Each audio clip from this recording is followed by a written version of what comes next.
یو گایز، حالتون چطوره؟ من کل اسرائیلم. به این ویدیو خیلی خیلی خیلی خیلی خوش اومدید. آقا امروز اومدیم با یه آنباکس خفن از کارتای ماینکرافت. لیتس گو.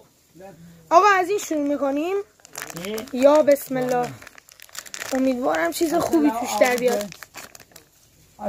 آقا وا کردیم. یه دونه ایگلو در اومد، یه دونه پاندا، یه دونه این عکس معروف و یه دونه این ماینکرافت و گوسفند در واقع.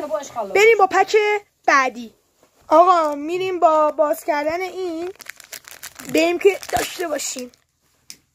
آقا میریم یه دونه از این کارتای ماینکرافت، یک دونه پلیر توی مکان خاص، هورس آرمور، بینست، کندو اصل و شیبرک. دمتون گرم. بای.